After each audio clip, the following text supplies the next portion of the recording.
Here we are this morning. This is a pop-up call for our Master Circle, and we are focusing on getting ready to go through the tunnel or the wave. I'm calling it the tubular wave of October, which is coming up, and we're having our first full moon in October on October 1st, and our second full moon in October on October 31st. So it feels like a corridor. It feels like a very important time where the waves, which I think you've already experienced, have been coming in fast and furious in the last week. A lot of people contacted me from all over the country with either physical ailments, headaches, stomach aches, or with emotional ups and downs. So there's just a lot of stuff going on right now. So being aware of that, we're also aware of what came through for us in autumn when we did the autumnal equinox. I believe it was last Tuesday, and we did our morning call, our chakra attunement. What really came up was equanimity and maintaining equanimity, maintaining that balance. So in this moment, we're going to start breathing together in sync. The breathing will be drawing the breath in, imagining that imaginary line going straight through your crown chakra, through the center of your body, all your chakras, and through the perineum, going down into the earth as your feet are also connecting right and left foot, bottom of the right foot, bottom of the left foot.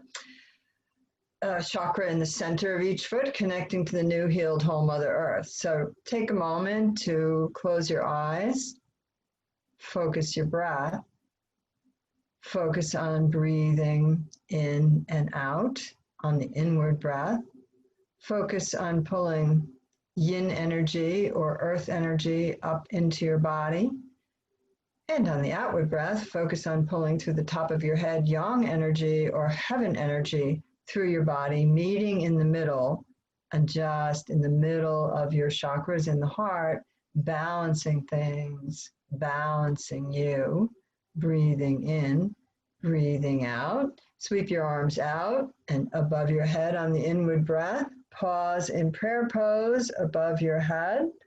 And when you release the breath, the exhale, come down, bringing prayer pose to the heart.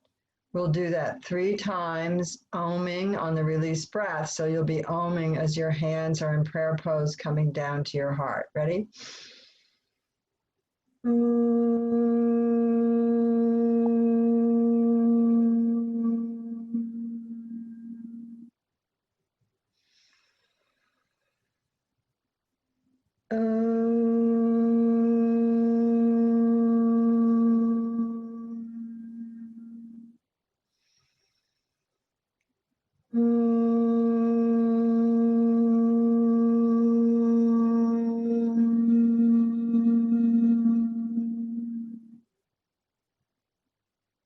Taking a moment, you can go ahead and keep your eyes closed, and we will do the enlightened community invocation.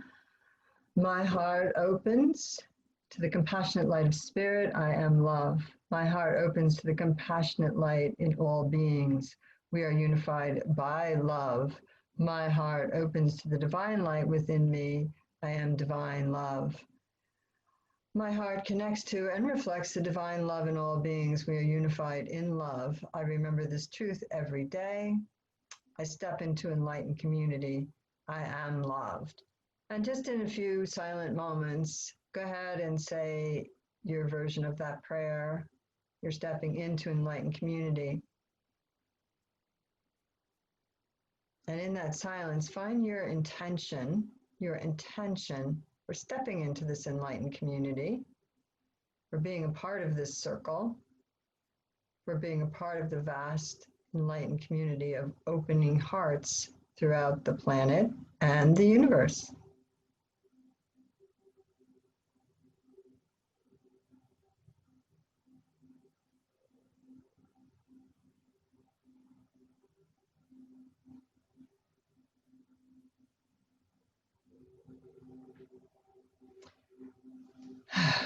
And then just let yourself settle and open eyes, being fully present in the moment, letting go of the moments before this, the day before, the morning, yesterday, tomorrow, and only focusing on being here with each other, with open hearts, fully present in this moment, Noticing what you notice, being aware of what you are aware of.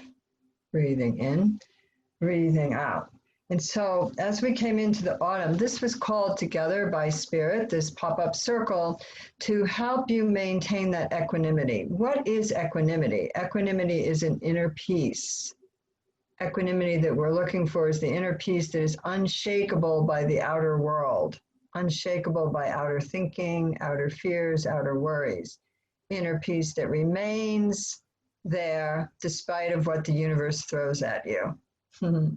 And right now, if we look at the collective world, we see a lot of unrest. The collective world of our country, there's tremendous unrest. There's rioting, there's our side, your side, Democrat, Republican, white, black, leftist, rightist, all kinds of things. And in looking at some of the news and just watching the kind of responses that people make on newscasts or live news speaking, they're very blamey, very opinionated, very reactionary, very not coming from a whole place. Like, oh, you know, the bad guys, the terrorists are the liberals in this country. No, the terrorists are the right wings. No, and it goes back and forth, this blame, this churning.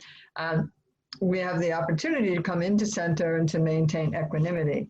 So one of the books that I find very useful at this time is this book. It's by Victor Chan and His Holiness, The Wisdom of Forgiveness. I don't believe that you can maintain your equanimity without, if you have a grudge, if you're holding a pain, if you're holding on to a fear. And so to maintain your own peace of mind, it's very beneficial for you and helpful for you to look at who you might find unforgivable. And as you're breathing in and out in this moment, I want you to think of somebody in your life, something in your life, and can be broadband, like a political leader, you know, that you see on the news and, oh my God, why did they do that? What's wrong with them? You know, or it could be like just someone in your life that just hurts your feelings. And, you know, go back and forth and look at the inner, look at the outer world, look at what you feel is unforgivable. Okay. Secondly, Lori started a wonderful thread on the email about emotions. Making friends with emotion is what she called them. I will call that afflictive emotions or disruptive emotions. They are the poison that takes you away from your equanimity, that leaks into your spirit, into your thoughts, so you can have thoughts that are driven by these afflictive emotions and poisoned by them. And that, of course, robs you of your own equanimity. It robs you of that peace of mind. So if you're going to maintain equanimity, it's great to have, you know, mala beads to say your mala every day. It's great to have crystals around that you work with. It's great to have deity statues like you can see, or medicine Buddha tankas, you know, prayer things in your room that you work with. But if you buy them and don't use them, it's like having 10 screwdrivers and screwing the screw in with your fingers. It doesn't make sense if you're not using the mala beads. So the point of the mala beads is actually so that you say a prayer or a mantra 108 times. It's not to look pretty around your neck or your wrist. So I think the point is look at what tools that you might have, and are you using those tools? To me, the best tool that we all have is the breath. So we have this breath that we can stop in any moment of the day and breathe in and breathe out. We did our chakra call this morning, and I blah-blahed a little bit. And so the chakra attunement itself was about 2 minutes. I watched it to see how long it would be. So in less than a minute, you can go through your chakras every day. If you practice once a week for a half an hour with your chakras, or you practice every morning for 20 minutes with your chakras, then you can go through different minutes of the day all day long. And guess what? It strengthens it. So you are strengthening your mind, you are strengthening your heart, you are strengthening your emotions, you are strengthening yourself. And all of these systems that you have, you are creating a strength in that will help you maintain equanimity in the face of difficulty. So back to this book. So to be able to forgive your enemies can make a difference to one's spiritual progress, I asked the Dalai Lama. Victor Chen is a Chinese man who is a Chinese origin, who is a writer and a journalist at this point and a photographer. Yes, yes, there's no doubt, he replied. It's crucial. It's one of the most important things. It can change one's life. To reduce hatred and other destructive emotions, you must develop their opposites, compassion and kindness. If you have strong compassion, strong respect for others, then forgiveness is much easier. Mainly for this reason, I do not want to harm another. Forgiveness allows you to be in touch with those positive emotions that will help with your spiritual development. He asks, Victor asks, is there a special meditation technique that you use? I use a meditation technique called giving and taking. Some of you may know this as Tonglen, which is a little bit more, intellectual version. This is what I love about His Holiness. He makes it simple. And those of you who have the comfortable with uncertainty, there is this practice called Tonglen, 2-page practice that you can read about even more. Very helpful. And I think the Comfortable with Uncertainty is a very phenomenal book to have right now. So this is what he says. I do a visualization. I send my positive emotions like happiness and affection to others. Then another visualization. I visualize receiving their sufferings, their negative emotions. I do this every day. I pay special attention to the Chinese, especially those doing terrible things to the Tibetans. So as I meditate, I breathe in all their poisons, hatred, fear, cruelty. Then I breathe out.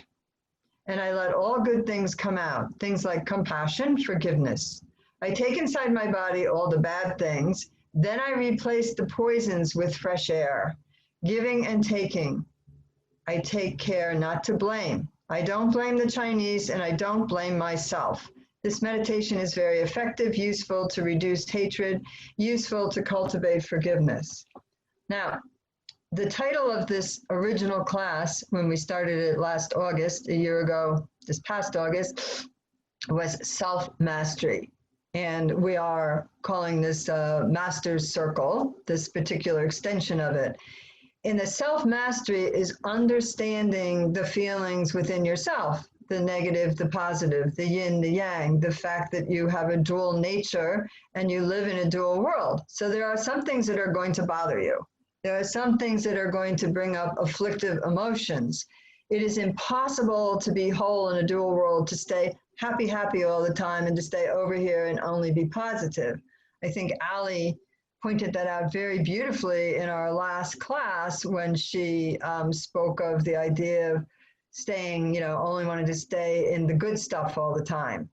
Like the Dalai Lama's meditation, there is bad stuff in the world. There is bad stuff inside of us. There is a lack of sleep. On Thursday that I wasn't feeling well, and I am very able to work my subtle bodies because I have that equanimity. I'm able to come in and get my emotions balanced really fast, get my mental balance really fast, and that of course affects the physical. I feel better, but the physical is more dense. And this is the important piece for all of you right now. The physical is changing. That tubular energy wave that's coming is bringing in energy that is addressing your physical and bringing in a higher vibe, and your physical is resisting it sometimes or taking a while to digest it.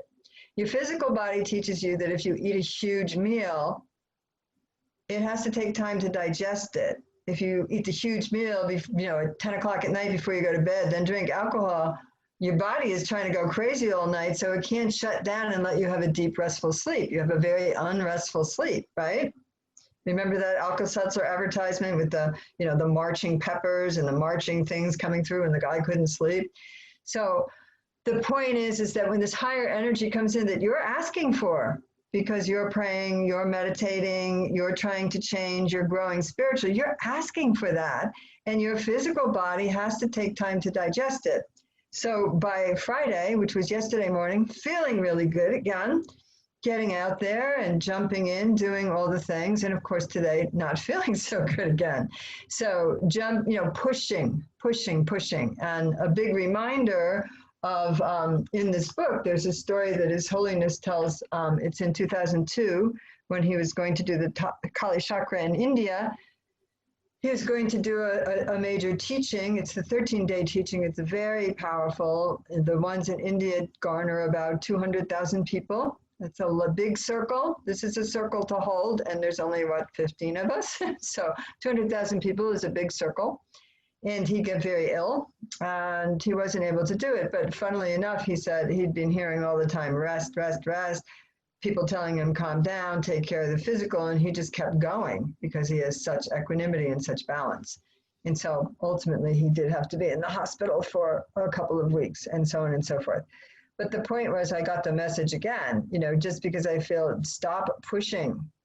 So again, I want you all to breathe in, sweep your arms out, prayer pose above your head. Maintain that pose for a moment as you breathe in and out. Then take a deep breath in. On the exhale, bring the prayer pose down in front of your heart. Take a moment of silence and just ask yourself, where am I pushing right now?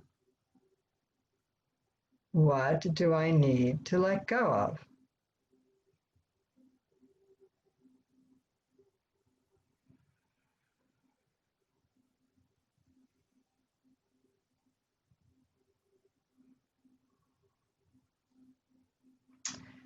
The second book that I am reading right now that has come to me that is very helpful, or working with, I don't always read cover to cover, is in my Kindle, which is not behaving. And this book is by Thupten Jinpa, which I'm probably pronouncing wrong, so I'll let somebody else pronounce it right later. But Thupten Jinpa was the Dalai Lama's interpreter for a very long time, very learned man. I've seen him many times. I feel tremendous love from him. I know Andre was able to actually film him, so sit on stage with him for long periods of time. But he is just a wonderful, wonderful being. I really didn't know that he was a refugee, should have, he's Tibetan, and that he was living, in a tent and going to a Tibetan school that some of us on the phone supported a long time ago. School for Tibetan children. And so his parents were refugees also, so they lived in tents and, worked on roads, doing road clearing in Dharamsala in India, which is very difficult for Tibetan people. It's very hot in India, very cold in Tibet, where they came from. So it's very challenging to change the life to make those changes. But they would send their children to these orphanage schools away from them so that they could learn Tibetan, they could learn things. And this young man really, really wanted to learn English. That was his driver. That was something that was strong within him. And, he would read comic books and all kinds of things to really learn English well. And ultimately, he ended up being supported in going to school, Cambridge University, all these kind of things. So it goes back to just a motivation, something inside you that you want to do. And I think that intention is really important. So when we start these calls, last week, the first Zoom call, or last month, when we had our first call of this group, we asked what your intentions were. And I ask you to examine your intentions all the time. My intention for being here in stepping into enlightened community in this group is what? To jot that down in your journals, to think about that, to always be looking at the intention. So this is what Tsongkhapa, who is one of the great Tibetan teachers, says. Good and bad karma are functions of the mind. All of our actions are defined by our intention. Tsongkhapa, he was around in the 1300s, so a long time ago. And then this is from Emanuel Swedenborg. He was around the 1600s, who you may know or may not know, but he taught a lot on duality and afterlife. And if you ever saw the movie with Robin Williams in it, What Dreams May Come, that was from a Swedenborgian kind of story, a Swedenborgian follower. Anyone can see that intending and not acting when we can is not really intending. And loving and not doing good when we can is not really loving. So intention and motivation are two things that we want to look at. This is a Tibetan prayer. May all beings attain happiness and its causes. May all beings be free from suffering and its causes. May all beings never be separated from joy that is free of misery. May all beings abide in equanimity, free from bias and attachment and aversion. So Thupten Jinpa is someone who was brought up with a lot of Western. He really learned the English language very deeply, and he's very good as a Tibetan. He has a training as a monk, and he is a father living in Canada at this time and married. And, so he is really bridging East and West. He's bringing that yin yang together, that energy vibration of different ways of thinking, bringing them into wholeness, because he has the Tibetan mindset. Being Tibetan, he's really studied English and grown up with it and had a great desire to learn the way that the words were and the English thinking was. And so he is a great bridge, as is Pema Chodron, as are many of these teachers, of bringing the Western philosophies that are old and mix it, much older than some of our Eastern philosophies, bring opposite, bringing Eastern to West and mixing it together. So he says, I finally remember waking up as a child in smoky tents in remote part of northern India near Shimala, to undulating sound of my mother chanting these lines among other prayers as she churned Tibetan butter tea for breakfast. The churning of the butter tea inside the dormgo, a vertical wooden tube held together by copper bands with an up and down motion and a long wooden stick, makes a soothing, repetitive gushing noise.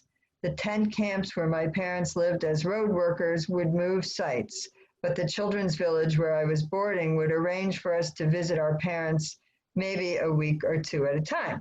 Later growing up, I came to treasure these memories of my mother and her chanting of the four immeasurables. So in Tibetan Buddhism, and in Buddhism, there's four immeasurables, four this, five that. There's all these steps, which I think are really good for training the mind. The four immeasurable prayer made these memories all the more meaningful. The four immeasurables. Compassion is one of the four immeasurables, as reflected by the second line of the prayer. May all beings be free from suffering and its causes. That's compassion. My wish for all beings, for all of you, to be happy, to be free from suffering and its causes. And my extended wish for many more of the people I know and clients, and ultimately my ability to extend it beyond that for the people in the street, for the people in all kinds of places. So, blah, blah, blah, blah, blah. The other three are loving kindness. So compassion, loving kindness, sympathetic joy, and equanimity, which is what we are going for right now. Informationally speaking, these are the qualities that, according to Buddhist psychology, you can never have too much of. As with compassion, we all have these qualities. They're part of the best parts of being human. So while you may not be familiar with all the terms, you know what they are. Loving kindness is love with no strings attached, just the pure wish for someone to be happy, also ourselves.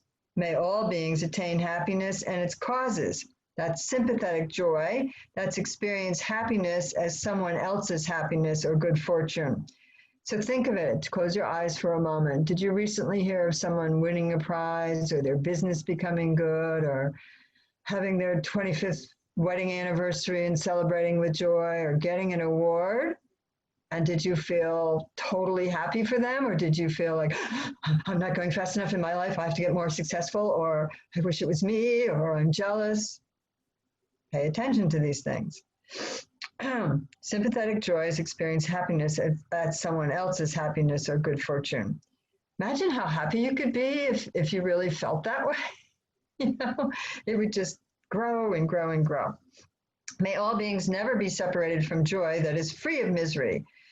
Equanimity is staying calm no matter what life throws at you. Pleasure and pain, likes and dislikes, success and failure, praise and blame, fame and disrepute. So those four pairs, pleasure and pain, likes and dislikes, success and failure, praise and blame, fame and disrepute. We worked with those in our master's class, and I know some of you know, for example, Dilek, there was some mind questions like, why would anyone choose pain over pleasure? And why, I don't understand them. But when you look at them from this fuller picture, you can kind of understand how we have the capacity for pleasure and the capacity for pain in our physical bodies, our mental bodies, and our emotions, right? Just think for a moment. Oh, pain in my stomach the other day, and liver, gallbladder, what's up? Not so good. I have that capacity, but I also have that capacity to feel really good and well rested. Some of you say, oh, I had such great sleep last night, Melissa. I feel really great. Yeah, okay. So that's on the physical. On the mental, it's like, oh, why did I do that? What's wrong with that? What's wrong with me? Da, da, da, da, da, da. Or I feel really good about myself. I just accomplished that and finished that. So the capacity there is for both in the mental. And then, of course, in the emotional, I am so depressed. Why did I do the? Or yeah, happy, happy, happy, joy, joy, joy. So what we want is equanimity. We want to recognize that the capacity for both is there in all the levels, and we want to find that little middle way. I always call it the dot in the horizontal line, where I can look at the negative side and the positive side, and I can just choose to maintain equanimity and recognize that, yeah, this is a really good groovy time, but I'm not going to get so lost in celebration that I'm going to forget my focus. You know, I won that boat race because I worked really hard. So I can't play. I got to come back here if I want to win the next one and still work really hard, right? Or, damn, I lost that boat race. What a bummer, but let's come back here. What did I learn from it? What do I need to do more? What's the message for me? That's equanimity on emotional, spiritual, physical ways. His Holiness said when he was really, really sick, he was in a car, and he was traveling on a bumpy road, and they were in a huge entourage because it was a pilgrimage in India, and they couldn't stop. So it was like hours he was in the car, and he was like sweating and profusely in pain. He looked out the window and he saw an old man, beggar, on the side of the road looking at the pilgrimage entourage, and a little boy. They were like starving and dirty, and the little boy had polio braces on his legs, and he just felt their pain, and he said it helped him. It eased his pain because he stopped focusing on his and started feeling that sympathetic compassion for the other. So it's true. I've often noticed that if I'm in a pain, if I turn the focus away from it, things get much better. Breathing in, breathing out. Equanimity is staying calm no matter what life throws at us. Okay? And it also lets us relate to everyone as human beings beyond the categories of friend, foe, or stranger. So we put people in categories. Here's family, here's friends, here's my warm and cuddlies, here's foes, those ones that don't agree with me, that, you know, want to do it a way I don't think is right, that want to vote a different way, that want to, you know, be violent, that want to carry guns, that whatever, foe. And then over here, friend, foe, and then there's strangers. There's just there's billions of people in the world. So there's a whole lot of people you don't know. All right. So regardless of whether they're friend, foe, or stranger, with equanimity, we are free from habitual forces of expectation and apprehensions that make us vulnerable. Expectation, you know, if I say this, or I send this letter, or I buy this present, or I, you know, apologize to someone, I'm going to get this response. Nope, doesn't always happen. Because if you're doing it for that response, you're going to be disappointed. If you're doing it because you know you need to do it without attachment, then you maintain that equanimity. You don't get too high, you don't get too low. Breathing in, breathing out. So I think apprehension and expectation, think of those two things for a moment. So when the Buddha was doing his Bodhi tree enlightenment thing for all those days under the tree, he also made what they call a mudra. So the mudra that we do when we go ahead and bring your palms slowly together in front of your heart. Close your eyes, take a few breaths. This is called prayer pose, or in Sanskrit, Anjali mudra. And this mudra is connecting the forces of yin and yang, connecting the forces of give and take, bringing them into wholeness in front of your heart chakra, creating a cycle of energy in your body. Breathe in and out and just feel relaxed. Let the words just settle where they settle. Focus on the fingertips touching the fingertips, the palms touching the palms. Breathe in, breathe out. Breathe in, Breathe out. So we are free from the habitual forces of expectation, apprehension that make us so vulnerable, to over-exciting, to over-disappointment. The telling mudra that the Buddha made was he put his hand on the earth. So now taking your palms apart, turn one palm down. You notice that we do that. We often turn the left palm up in a circle and the right palm down. If you can touch the surface of your couch or the floor, wherever you're sitting, that's good. So the telling was, he was saying, I'm going to stay right here, right now.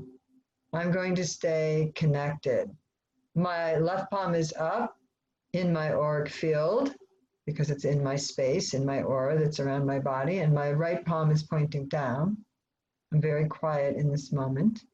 I'm still closing my eyes, and I'm feeling energy pouring into my left palm from heaven, from my meditation this morning, from our group call together this morning, and my right palm is down on the earth. And basically what he was saying with simply the right palm on the earth was, I'm going to stay in this space. I'm going to ground myself in this space under the Bodhi tree, even when I leave it. So he meditated for months under the Bodhi tree until he achieved the enlightenment. But then he went back out in the world and he taught and he worked with the world and he made changes in his life. He left his family, he left the castle, he left his wife, he left his child, which we may say is not a good thing. But that is the thing that the Buddha needed to do. Breathing in, breathing out. So by touching the hand to the ground, he's signaling that whatever storms of troubles rage around him, whatever provocations come at him, he would hold his spot.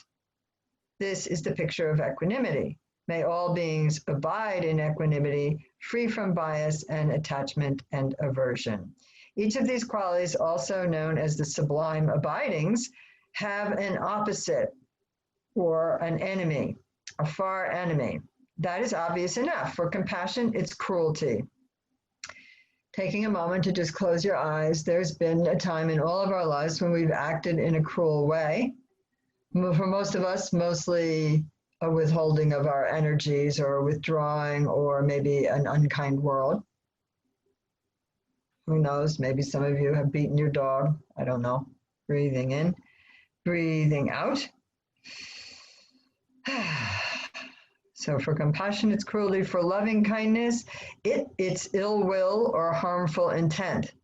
Loving kindness, ill will. Oh, God. She's always getting awards. Ugh, she's always so this. She's always so that. That's ill will.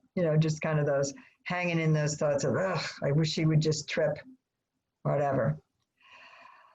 Or harmful intent. For sympathetic joy, it's envy or jealousy.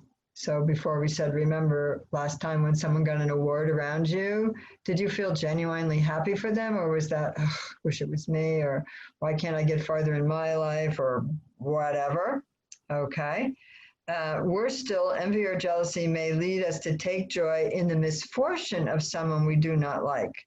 I remember how conflicted I felt when in 1976, the Tibetan refugee communities in India erupted in huge celebrations at the news of Chairman Mao's death.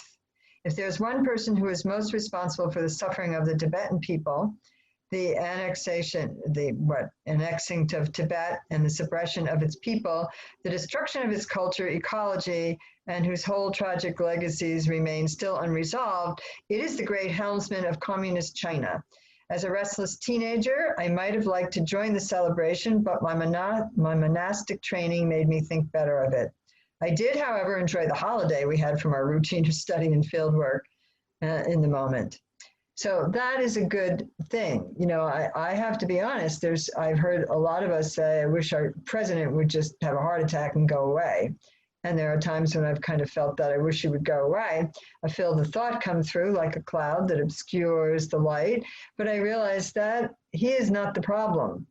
It is a multi-layered problem that ultimately emerges on some level from all of us. So our ability to create the equanimity in ourselves and in our little personal lives, we're never going to have a balanced world unless we have a balanced inner world.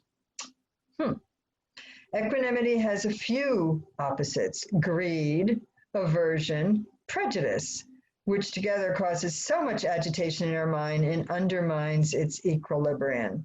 Less obvious are the near enemies or mental states similar enough to the immeasurables that they can be easily confused, but they are equal causes of needless suffering. As we cultivate the good qualities, we must be on the lookout for the imposters. Loving kindness near enemy is selfish affection or attachment, as when we love someone for what we think they can give us. Sympathetic joy's near energy is frivolous joy, which grasps at pleasant but meaningless experiences. Equanimity's near enemy is indifferences or apathy, with the critical difference that equanimity is engaged. We don't stop caring, but we do stay calm. Compassionate's near energy is pity. Unlike genuine compassion, pity implies a sense of superiority. So unlike compassion, which connects us with the object of our concern because we identify, pity distances us from the other person. Compassion includes respect. We honor the other person's dignity as a fellow human being. Our concern, if it comes from genuine compassion, is based on the recognition that just like I do, this person wishes to be free from suffering. In traditional Buddhist meditation on loving kindness and compassion, which are often related, we typically begin by connecting compassionately with our own experiences, especially the experience of suffering. So that goes away, when you think of that, if we're going to be compassionate to other people, if we're going to truly understand them and not feel like Lady or Lord Bountiful, like we're helping someone from a distance and that makes us feel good, yeah, that's one of those little sneaky imposter energies. So let's go back to thinking about it for a minute. If we're not going to come from that genuine place, we have to accept our own negative emotions. And we are taught that to push away the negative emotion, be a good girl, be a good boy, be a calm girl, be a calm boy, don't get angry, don't blah, blah, blah, blah, blah, blah. And so you keep stuffing it, and you learn to lie, you learn to project a calm that you don't really have. You learn a lot of things and you start to live away from your center. The farther away from your center are, the less you know yourself. So we come back to self-awareness. The self-awareness is coming back to center so that you know yourself and your system. This is a wonderful book, and I'm going to suggest that you all get it. I wanted to go to setting conscious attention. So I really backed up on those so that you know what I'm referring to when I make some of these statements, or when I say, let's practice loving kindness, or let's meditate. You have a deeper understanding of what it might mean. So in our compassion training, we begin every session with a practice called setting your intention. Contemplative exercises adapt from traditional Tibetan medicine. It's a kind of a checking in and connecting with your deeper aspirations so they may inform your intentions and motivations. And so that becomes very simple for me. When I first started to look into myself and I started to open up and I started the journey of opening up. So there was my big splash. Woo! The universe opened up. I had visions. I saw things. It was enough energy and change to make me make some big changes in my physical life, which were frightening to me, like getting a divorce, leaving a bunch of money behind, ultimately leaving my job and my security of tenure. Well, after that, that big expansive, opening brought in the contractions, and the contractions brought in me. They brought me back to me, my insecurities, my jealousies, my things that I was doing from motivations that I didn't even know I had. I didn't know myself until I came back. So the contraction is a good thing. And when you start to do a spiritual practice, a lot of times you don't like the contraction part because you feel really good. Right? In the beginning, oh, la, la, la, we all breathe together, we tone together, we go to the Dalai Lama or to the Pope or a teacher, and we have a big opening, and then we come back to our life, and we have a hangover because we were very expanded, and now we're going to contract down to the little thing. Oh, look at your desk, Melissa. I wish you could see my room. There's piles of papers everywhere here in my office. So, there are things that I have to do on a daily level that I don't like, right? Equanimity, being able to handle the things I don't like with the same calm that can handle the things that I do like. So not too extreme, not too full of what were they saying? The false one of happiness or expanded joy is, drinking a bottle of champagne and dancing on the table. So meaningless things that make you feel good in a moment, but they won't last because they're meaningless. They're momentary things.